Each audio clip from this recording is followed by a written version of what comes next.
Hello and welcome to the AI Show brought to you by Lenovo. I'm your host, Emily Barrett, and I'm thrilled to be your guide into the fascinating world of artificial intelligence. In each episode, we'll dive deep into the AI universe, exploring the latest innovations and the people behind them, and how these technologies are shaping our future.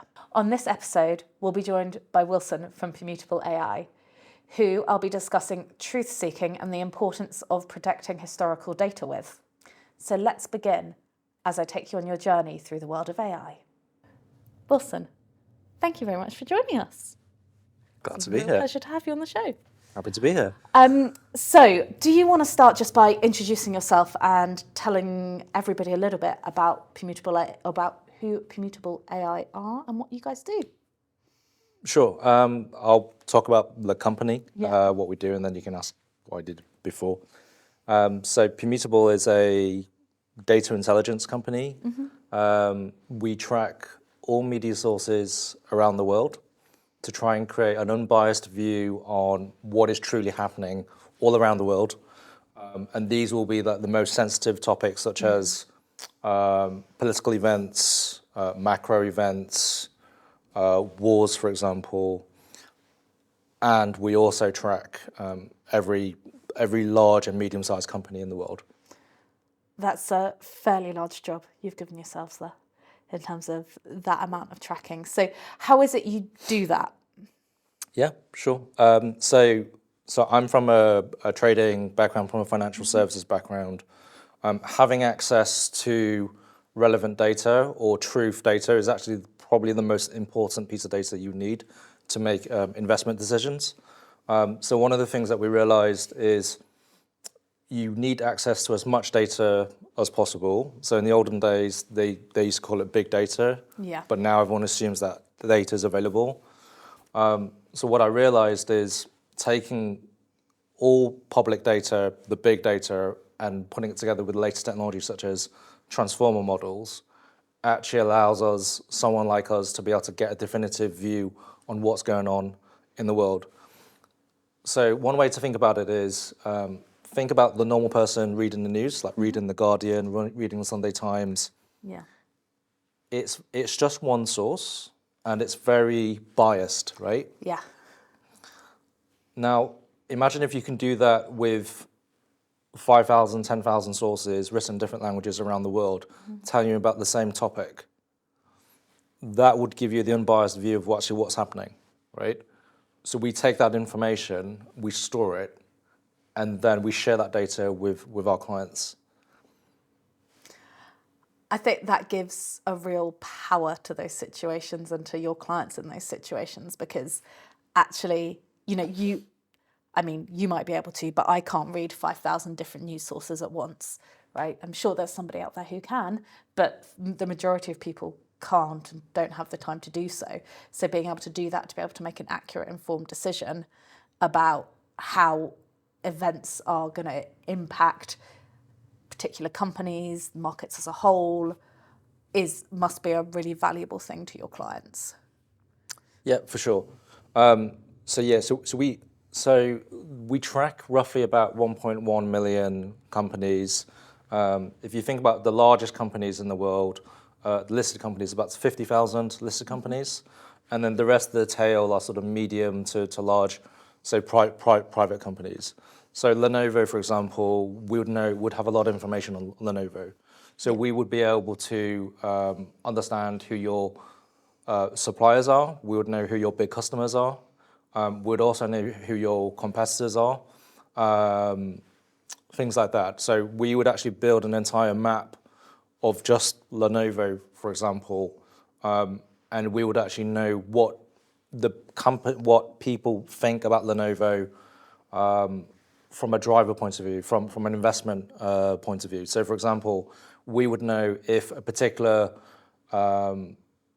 let's say it's a activist investor, let's say it's a particular supplier that could be damaging the brand, that would actually come up on our systems, and then we would then share that information with some of your largest investors, for example. And that might mean the difference between investing in Lenovo versus investing in Dell, for example, for that year. So let's say it could be a pension fund, and they decide who's going to be a long-term, whether they're going to be a long-term investor of yours. Yeah. Yeah. Okay. So we're true data intelligence on what we call trackable entities. And we also look at physical events. So we actually look at the sort of ground truth of what's happening in each country at a macro level as well. You need all those things to actually make a decision in terms of whether you want to invest in a particular entity or not. Okay. And how are you using AI to do that? So the company started roughly about 4 years ago. So this is well before ChatGPT, Cloud, Llama. We saw the first large data-based transformer models, and some of them were released mostly by Google. Yeah. And we started noticing what they could do versus an off-the-shelf product. And we realized that the capability is not far from sort of human capability in terms of being able to summarize and label and tag text. Yeah. So we realized that in order to create a data moat for our company, i.e. some value to the company, we had to start collecting our own data. So roughly about 3-4 years ago, we actually started tracking and storing data on all companies that was mentioned in the media. And we started tracking that and storing that every day. So now we have quite a large data moat. A lot of that data you can't get online anymore. It's actually been taken off. And we use that to actually make decisions to understand how markets are really responding to these like media events that's being seen. And we can get some really good intelligence out of that.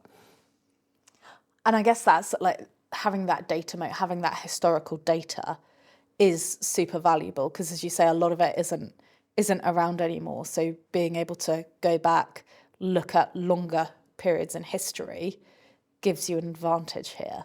So what we have to be really good is be able to create a time machine where I can replicate something that I'm looking at now, but something that happened like 5 years ago. Is that truly what happened 5 years ago? Right? So part of the problems we're trying to predict behavior on a historical basis is, do you actually have all the data? Right? Yeah. If you've only got 30% of the data and it's been purposely been taken out by certain entities, that's actually not what happened. So you can't really model it correctly.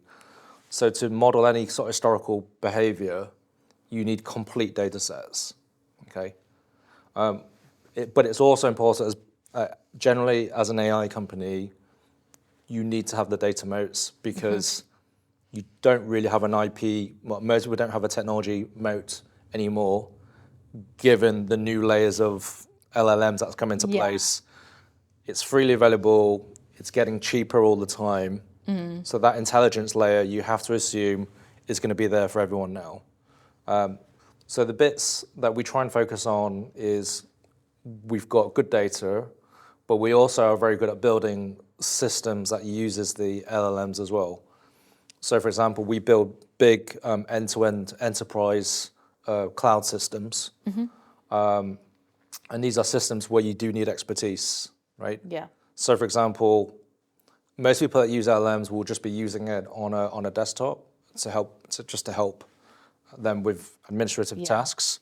But what about if you want to replace a team of 100, for example, in one go? How do you do that? So that whole enterprise integration, maintenance, quality control, that aspect is, we're quite good at that as well. And that I think could be something that could be monetized in the future. So we're effectively talking about practitioners of doing AI integration at an enterprise level. And it's cutting edge. It's literally only just been dropped on us now, right? Yeah. And I think that, there's certainly a need out there for that. I think most enterprises don't know how to implement some of these large language models within their workflows. And that's something that people are definitely looking for help with at the moment. I think right now there's an assumption that a lot of enterprises are already all over this, they're already doing it, and the reality is it's actually only those real early adopters who are using any form of LLMs, really, apart from, as you say, individuals using them on their personal devices in order to help them with their admin tasks, whether that's, writing emails or scheduling trips abroad or whatever it is. I think, people at a personal level have taken this up. Yep. But at an enterprise level, we're still waiting to see that kind of happen at the moment. I think part of that is that lack of skill set. Yeah, so I think the capability of the technology is clearly there to be able to replace large amounts of human teams. But it's the transition that still needs to be done. Someone still has to do the transition. Yeah. Right? And we're talking about an extreme between a domain human expertise that has no idea about how this technology works versus a real practitioner of the technology. How do they get it working? And that's going to apply to almost all the industries. Some industries are going to be a lot easier. Yeah. From what we've seen, customer services, customer care is probably going to transition quite quickly because I can talk to a chatbot now, and that's what customer services is. So it's the same thing, right? So that's just going to be slotted right in. But there'll be others that will take a bit longer. For sure. I think it is. It's going to vary as to how advanced we are with that technology for that particular very specific job, as to how quickly things are going to happen. We were talking a little bit earlier and saying that we are going to see roles getting replaced at different rates dependent on what's going on with the tech, really, and how well people can actually adopt this in practice. Yeah, so I think what we were saying earlier was this is a really, really exciting time to be in.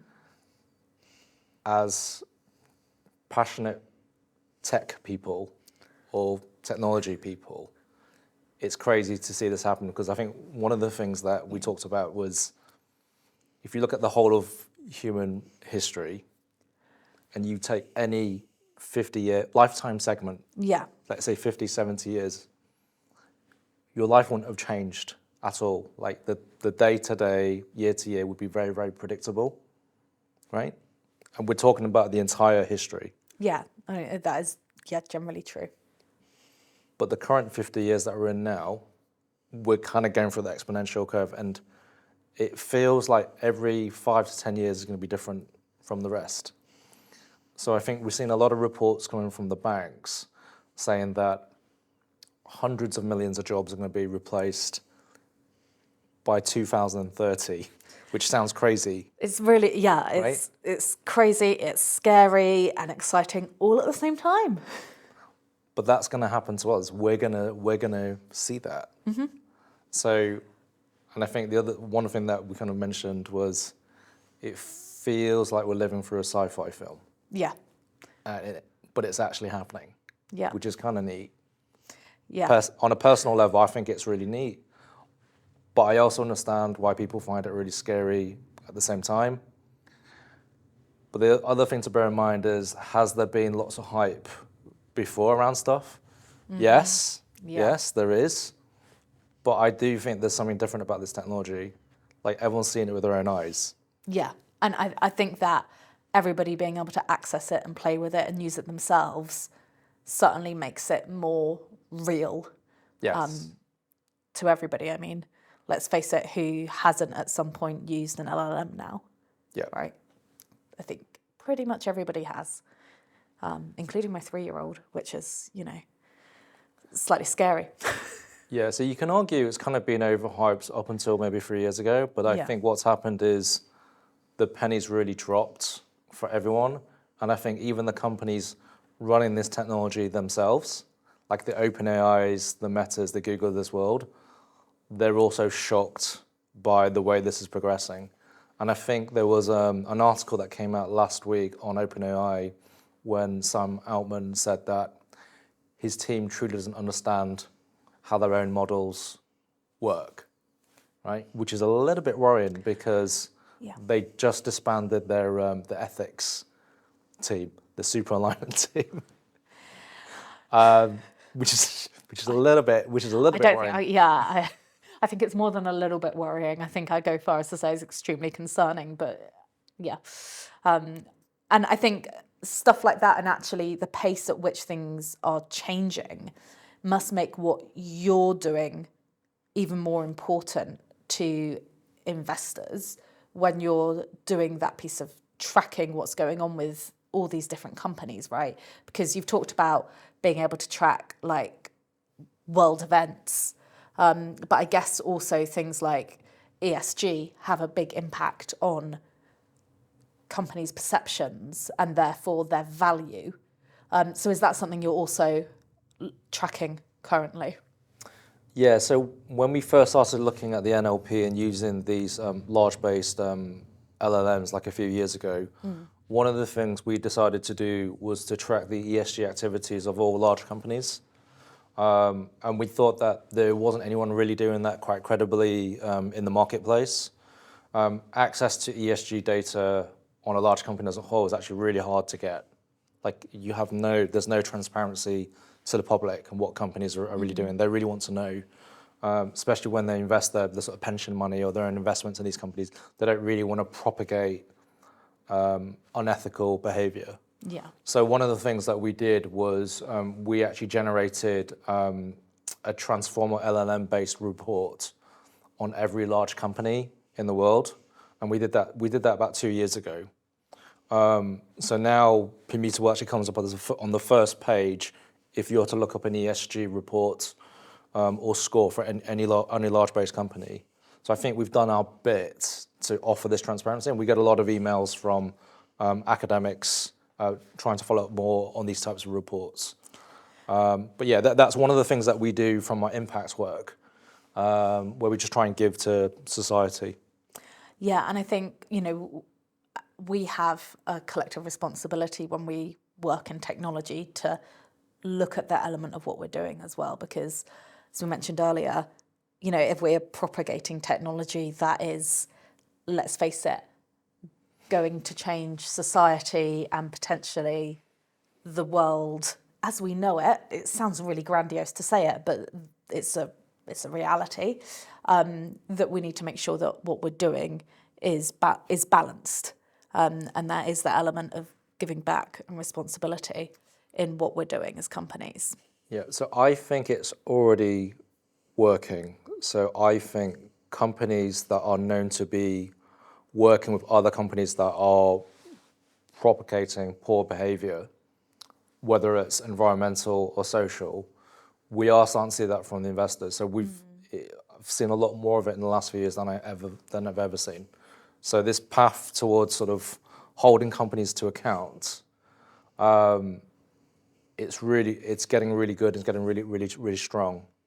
So for example, if you look at the most unethical companies around the world, I'm not going to give any names. They will have the lowest relative share prices in the world. They have the lowest PE ratios in the world. Which actually, on a personal level makes me feel, yeah, we're actually like, the world is changing. We are making a difference. We are starting to, see a stand being taken towards companies that are acting both in ways which are unethical and in ways that are damaging to the environment, that aren't, creating that environmental, social value. I think the fact that investors are starting to take that more and more seriously now is really cool. Yeah. One interesting data insight that came out from our reports is we was trying to look at what type of ESG topic institutional investors cared about most, which ones they started getting further away from in terms of companies that are involved with these activities, and it was human rights.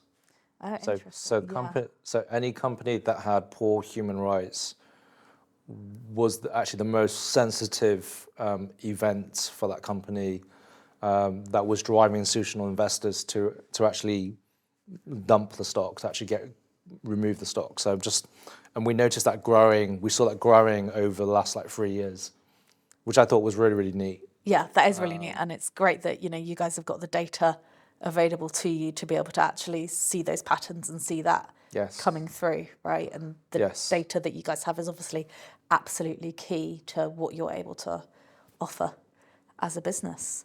Yeah. So thank you very much for coming on the show. We've really enjoyed having you. Great. And thank you to everybody at home for joining us today, and we hope to see you again soon.